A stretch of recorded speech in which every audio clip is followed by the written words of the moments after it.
Okay, so 1 is how fun is it? Number 2 is going to be how difficult is it? And like how appropriate was it for the tier? And then 3 is the music. We'll go through every boss and all 3 criteria. So first and foremost, we have Eric. Now, if you guys don't remember Eric, this is the boss that would use Intemperance. He had the flails, the damage down south, dude. If you know, you know. I have a funny story about this. There was a player, I was playing tank this tier, who said, we're doing brain dead, by the way. And I was like, what does that mean? He says, that means you take the damage down south. I'm like, well, I don't want to do that. I'd rather just do the flex. Who can I swap with? Who am I doing the flex with? The PF says brain dead. Take the damage down. So I was like, well, I literally know how to do the mechanic. Okay. Like, I understand the mechanic. So how about this? You can go south. You can take the damage down. I shit you not. You can ask Damu. This happened. It was a Reaper. He says, but I'm a DPS. I'll die. I said, I'll give you intervention, man. And he said, okay. And he did. He got his 2 damage downs. I said, yo, if you want to do brain dead strat, fucking pop off, king. That's all you. Now, so fun wise, I think this boss as a 1, I think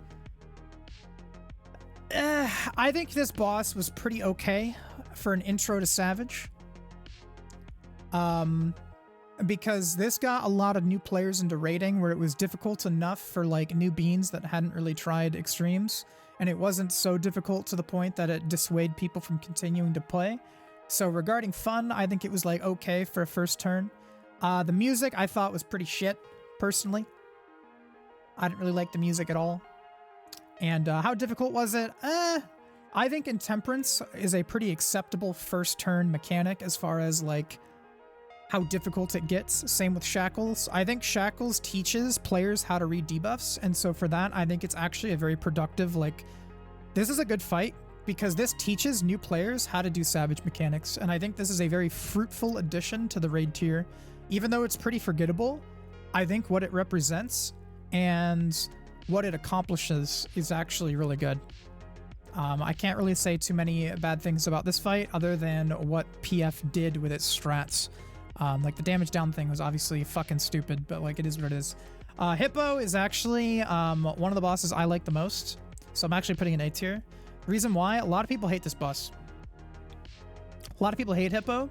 I actually like it because, to me, the only... We'll come back to one of the things about Hippo, but I think Hippo is one of the reasons why we have some of the better fights in this tier.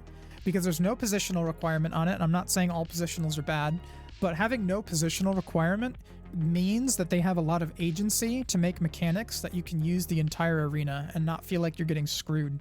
And I felt like the way that the platform would change based on what was happening in the fight was like pretty good.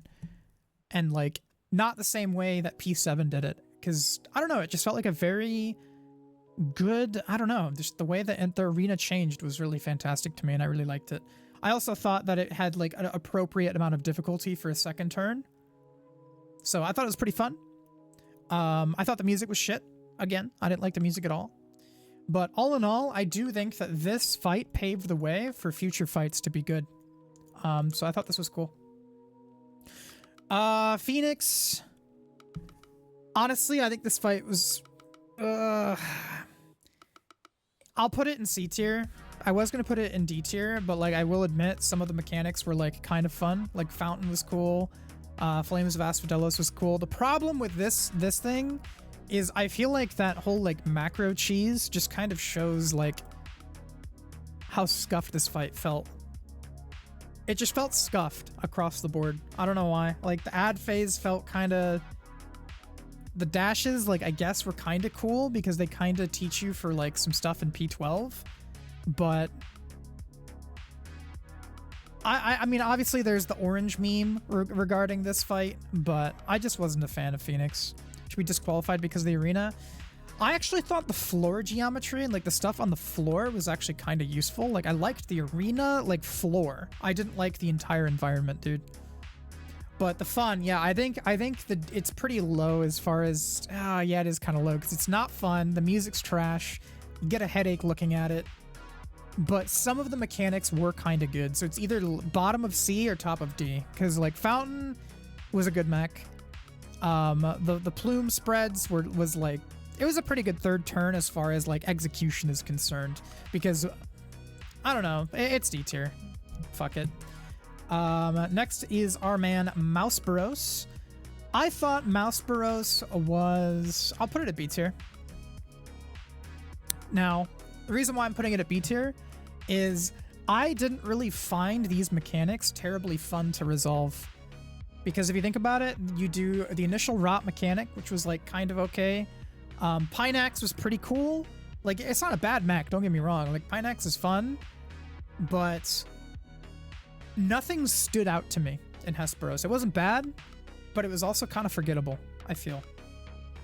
Like, I don't think there's anything in Hesperos that people like will talk about Pinax and like they'll bring it up, but when you compare his attacks to like Super Chain, Limit Cut in P12, Snakes, Dog, like all these like phases that like I felt like they had more of a punch to them, and I felt like it was more fourth turny, whereas this fight felt kind of free. I didn't think it was bad. I think this just played like a very overtuned second turn. Dorboss felt like an overtuned second turn. Obviously overtuned meaning it's a fourth turn. Like that's how much damage he's doing. But the actual mechs were kind of like, they're okay. I just think he's okay. Middle of the pack. B tier boss, in my opinion. I think Hesperos P2, on the other hand, I think it's an A tier boss. Reason why I put this one a bit higher is because, as is the case in most cases where the second boss is a bit easier than the first boss when it comes to execution, I think that's true. I think Hesperos was more of an execution check, and this is more of a puzzle check. I think this boss was really, really good because it played like a very, very soft core ultimate, like a very baby ultimate with the way its puzzles worked and some of the mechanics worked with like full team puzzles and stuff where like everyone has to like check their buffs, or like, it's been a while, so I forgot how you actually did, you know, Act 2, but I remember there was like some soft core ultimate shit going on. Probably like around the difficulty of Uwu with like the movement on the map, except the boss is targetable. But one important thing that I think this fight did was I liked Act 4's 2-minute burst window.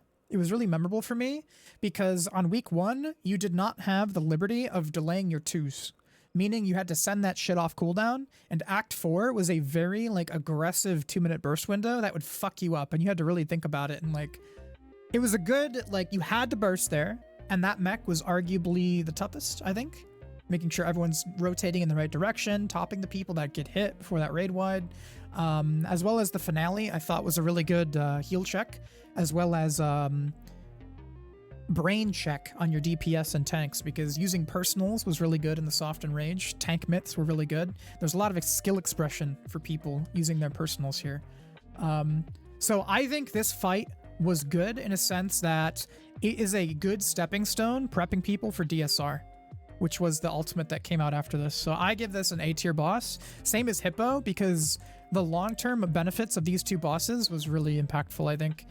We'll come back to Hippo when I talk about this current raid tier. But overall, this raid tier was decent. We had a stinker down here, 2 acceptable bosses, and then 2 pretty solid bosses. Next we move into, I didn't talk about the music. The song was pretty good on these 2, but not enough to elevate them any higher than I put them. That song, I don't know how to pronounce it, but I think this song kind of was an acquired taste. I didn't like it at first, but I think it aged pretty well. So that's the first tier. Next is Abyssos. Abyssos, I'm kind of conflicted. I'm gonna put this at A tier, but this is a low A tier. The music was fucking phenomenal. It was my second favorite in this raid tier. It's called Silent Scream. I prefer it more than Scream. I thought the mechanics were very challenging. I have an entire video where I'm going to talk about Devour and other stuff, so I'm not going to get too deep into that.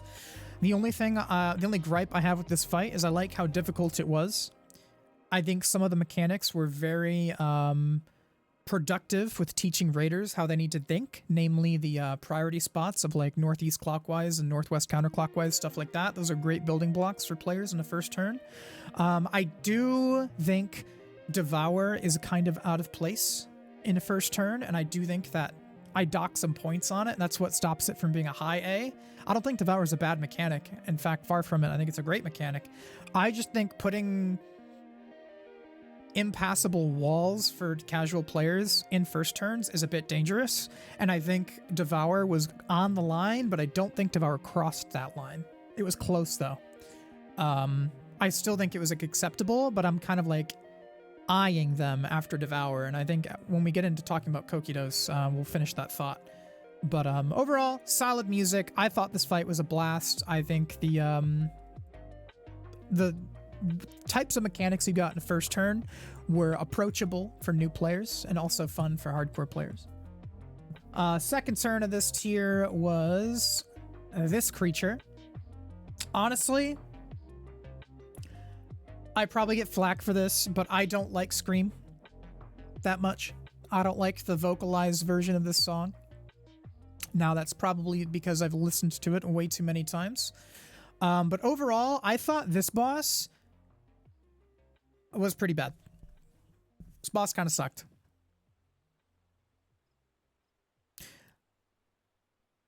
This boss was not good because the mechanics that it had were not punishing at all. You could zombie through this boss infinitely easier than the previous on P9 or P5. I apologize. It felt like so many people would not actually learn how these mechanics worked because there was no failure for like screwing them up. I mean, like, yeah, you get a damage down sometimes, or like, you know, one person might die, but Cachexia is easier than Devour, and that Cachexia like is the curtain call of this fight. Like, that's it. That's its big move, and it's so much easier than Ruby 5 and Devour. The only difference is its uptime, I guess, but all in all, this fight just had weird pacing, and weird pacing is kind of the name of the game with this tier, because after this we have Agdistis, P7. Still hate the song. I actually have a lot of different opinions about this boss to other people. I don't think it's as bad as the previous two. I think the tree was a good attempt at something cool. I think Purgation is one of the coolest mechs in the game. I think that's fun. I think the movement back and forth and like checking the debuffs is like a nice, cute little fun savage mechanic. I think it's cool. I also think the harvests were good mechanics on their own. The problem is the entire fight is backloaded and begins at 7 minutes in, or something like that. So the pacing of this fight's terrible. But I will say, the fight from a first clear perspective, like starting from beginning to end and progging through it, it's a fun fight, even with the shit pacing. The only problem with this fight starts to arise is when you re-clear it a bunch. The re-clears of this fight suck ass. But there's different strats you can do, there's different buster organizations you can do. You can have all condensed be soloed with Mitt. You can use invulns. But what I think this boss, what a lot of people don't seem to like get, is I feel like this boss kind of paved the way for P10 to exist. I feel like there was a lot of things being tried here that just didn't quite make their mark in P7. Like they didn't quite execute what they were trying to, but I think this kind of set the stage for P10. So I do respect that fight in this sense. It does feel like a shittier version of P10. But we'll get into that when we get there. Next we have Hephaistos to talk about, the door boss himself. This fight, I thought it was pretty fun personally. So like this is higher up there for me as far as fun is concerned. I have it at high B. I think the song's good. I think the fight's fun. I think the actual mechanic difficulty is good. You know, I think starting with torches is a nice way to begin the fight. Any torch memes in chat, dude? But the reason why I don't want to elevate this boss higher is just to... I want A to mean something, and I want S to mean something, so I can't just start putting everything in A, you know? I think Hippo, I think Hephaistos 2, and I think P9 were more entertaining to me, and I thought they offered more to the game. Not to mention the... I think Dog first and Snake first, the fact that that can exist in a fourth turn, it didn't feel play-tested, I'm not gonna lie. I'm not against different openers of the fight, and I think E4S did this as well.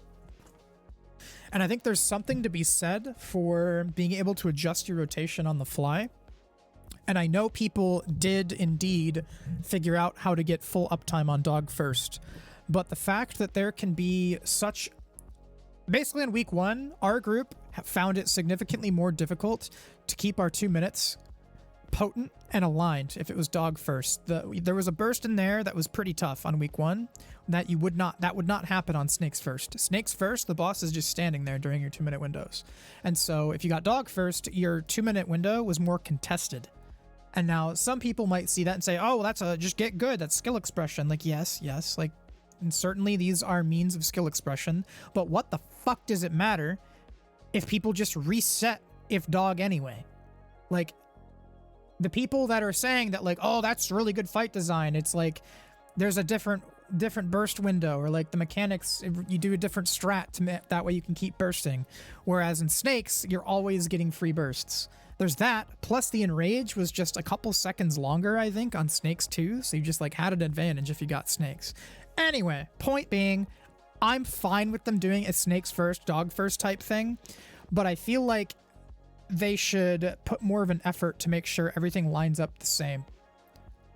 And I think it should feel more polished in that regard. Because all the people that are going to say, oh, well, learning that 2-minute burst window is just get good at the game, forehead. I'm telling you, all the people who are going to say that, whenever they do like opti runs of that fight, I'm not talking about reclears, opti runs, you reset if you get Dog anyway. You know what I mean? People want the free bursts and they want the better kill time. So, I don't know. I think they should just clean up the little phase thing if they're going to do it. I think E4 did this as well. I'm not sure. But I think this should just feel a little more like cohesive if they're going to do that again. P2, high concept. Hephaistos, P2. This one's tough. I'm going to give it A. Normally, I would say this is a B tier boss, but I think Whitestone Black, the song, is so good to a point that it takes it from a high B to an A. Now, I realize that's probably the most casual take I've ever said, because I just said, oh, this is supposed to be a B tier boss, but I like the music. No, okay, like, it's a cool boss. They've got wall boss, they've got some downtime mechanics that are kind of like very easy peasy, like ultimate mechanic type thing. I think that's cool. I thought Dominion and Nat alignment were fantastic. It really allowed for certain players within your raid to step up and kind of, I don't know, there was a lot of room to carry on this fight when it came to like the healing and the myths and like calling stuff. Like, I just loved this, dude. This fight was just a blast to prog, and even though I was playing tank and getting vaporized on week 1, it was still a blast. The only problem is the DPS check was still kind of insane. The week 1 DPS check on this was a bit absurd, more so on the door boss, but I'm not going to include balance issues as part of my tier list. I think that's a little goofy. But all in all, I think the fight had a very good finale. I think the pacing was also pretty good. You know, you had this build up into high concept 2, and then this final, like, you'd get shakies almost. Whereas in Pallas Athena, and I guess a little bit of shakies on the last mechanic of Hesperos as well. But I don't know. I feel like Dominion was a good, like, finale to a fight, even though the double damage thing was a bit whack as far as optimization is concerned, but I'm not really talking about that. The fight itself was pretty solid. I'll put it above P9.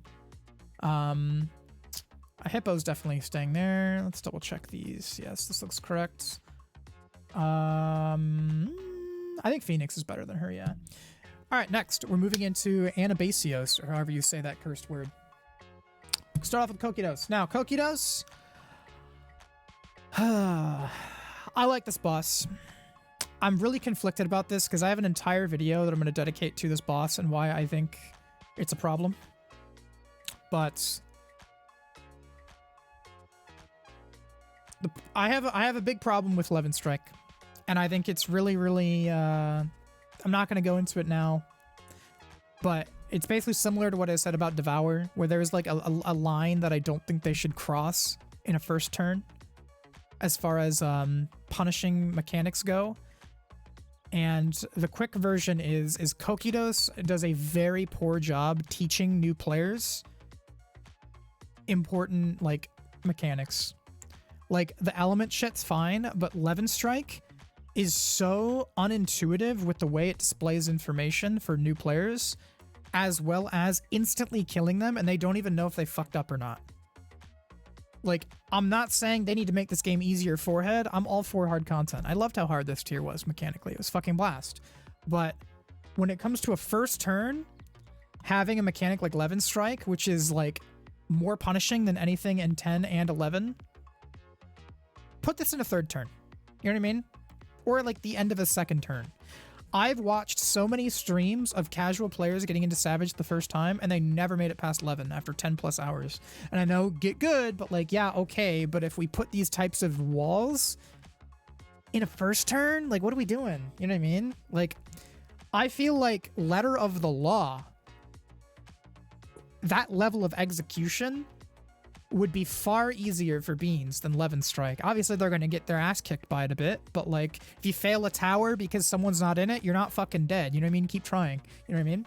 Like, all the mechanics are more punishing in 9 than 11. So, for that reason, I'm not putting it in A. I still think the music's a fucking bop, and I still think the fight is fun from like a hardcore player's perspective. I think the cracks mechanic is fun. So I did my casual rant, but as a hardcore player, I fucking love this fight. This fight keeps me on my toes. That cracks mechanic, I'm more brain on than anything else in this entire expansion, dude. For some fucking reason, those cracks just like have me anxious always. So I like the fight a lot. That's my opinion. I think it's fucking dope. But as far as like, no, I don't think it's top of A. It's in B tier for me. It's like mid B. Because I think Hesperos is still better, because I think Hesperos is like music plus everything else involved. Like, can't put it below that. But this fight's not bad. I just don't think it's better than these two. It's better than Eric, though, for sure. For sure it's better than Eric. Next up, we have the first and only S tier fight of my tier list. The reason why is because I even said this on the first day when we were when we killed it on day 1, or we killed it day 2. I don't remember. I think it was day 2. I had decided very early that this was my favorite raid fight my favorite fight of all time. I just fucking love this fight. I can't wait to try it on tank someday. But I thought the music again was good because it was the same music on the prior fight. I want to talk about Hippo again. I feel like Hippo and P7 are both kind of like attempts at making something this badass. The way this fight used its arenas showed how awesome some fights can be if you take away positionals. I'm not saying positionals being gone is like how you start down the right path. It's more of just like when they aren't chained down to a specific formula of like how people have to stand and break that norm and just turn it into like a fucking battlefield where you have to like use the shit at your disposal. Like, I thought this was great, dude. I also think the pacing was solid. It was fucking punishing. Bonds 3, dude. Harrowing Hell, like one of the hardest thing I've ever seen hit in this game. I'm trying to think of something that comes close other than like, I'm not talking about bursts like Dragon King transition, but like, I'm talking about just sustained damage. Does anything come close to this? I'm thinking. Like, maybe Terminal? Yeah, I guess maybe Terminal. I feel like Terminal is a slightly easier one because you're only healing 6 people on Terminal. All of the tanks on... So Terminal's close, but I think the thing that breaks Terminal's back in this comparison is the tanks are invuln.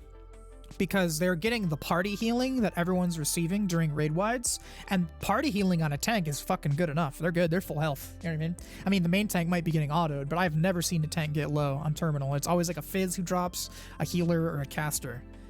So tanks are invuln during terminal because of how much shit's going out, healing-wise. On Harrowing, it's the hardest buster in the game at the same time. So you got the hardest buster and the hardest raid wide happening at the same time. So yeah, I think this can be a little spook in that regard. So I think that's cool. They really forced the Endwalker healer kits and tank kits to be brought to bear, as surviving that shit is fucking spooky. But yo, if your melee and your static doesn't press feint, by the way, you may wanna tell him what feint is, because that shit do be physical. Yeah. So best raid fight for me of all time so far. I've been playing since Eden's Gate, but so far this is my favorite fight of all time. Let's see. Yeah, Terminal's close for the support. Or I would say Terminal and J-Waves. Yeah, I think J-Waves while playing with not so great people is probably pretty scary too. But it's also scary to think about how terrifying this is with Endwalker support stuff. You know what I mean? But yeah, Themis, however you say this. Honestly, this fight, I'm gonna put it at the bottom of A. And the reason why is it's fun. This was a fun fight. The music, S tier. The music was stellar. The only reason why I'm kind of I already feel guilty putting it higher is because as a third turn, this was a glorified second turn, honestly. Like, this fight is not third turn material at all. I just think that it was a fun breath of fresh air after 9 and 10. It was a bit more chill, a little less punishing. So in that regard, it did not perform well as a third turn. I would not say this is a good third turn, but what this was just this was a fun Savage fight, is what this was. And it had great flavor, it had good music, and it was a nice little rest stop before heading to the fourth turn. So I like this just for like very informal reasons. I think this is a fun fight, and I think it's a great addition to the tier, even though it's not very groundbreaking with any of its mechanics at all. In fact, the mechanics are pretty forgetful. It's just a fun little dance. It's basically another Fate Breaker. It's a Fate Breaker with fan service. So, fun video games. Next is Door Boss. We have Athena. I like this a lot. I'm putting it here. The reason why I'm putting this here is I feel like the mechanics, I feel like Super Chain was a very fun way to kind of intertwine like standard debuff vomit in addition to map awareness and looking at the different orbs. I thought that was just a fun little way to like connect the dots and put mechanics together. I also think the 2-minute burst window on Super Chain 2 is just really fun. Obviously the rest of the 2-minute windows are completely uncontested, so I just have a great deal of fun specifically at the 2-minute burst. I think that's great. Bottom S? No, I'm not putting anything in S because I want S to really have weight. It should be like, for me, everyone else's S tiers can be like different than mine, but for me, S tier is like a seat. It's like a one-person thing. There will only ever be one S tier for me. And it can change, but only if something goes above it. And then this would come down to here, or this would come down to here in that case. But no, I thought Athena was good. I thought the mechanics had great pacing, because I think Super Chain 2A and 2B, Super Chain 2A had, I don't know, they were pretty busy mechanics. They were pretty overwhelming on week 1, but they also did not have the same level of punishment as Super Chain 1, and because there's no debuffs, right? You just had some reassigns some time, and you sometimes had LB3 in the bank too. So I thought the pacing was good, that you got most of the nasty shit out of the way early, and then after Limit Cut, you had some options to corpse drag a little bit. The DPS check was pretty free, honestly. If you had a very cursed run, you're not clearing it, but you were allowed to do some minor fixes, like say someone died, you got to reassign, you had to heal LB, bang, you still clear, narrowly. I think that's fine in a fourth turn. I think if you can scrape it together and get it through, then I think you should clear. So I think the door boss DPS check was like pretty okay tuned for week 1, but yeah, it's no secret that this door boss gets absolutely fucking annihilated now. We skipped Super Chain 2B already, so a fun for week 1 experience. Like this is a great fight. And then lastly, we have Pallas Athena. Pallas Athena. I put her at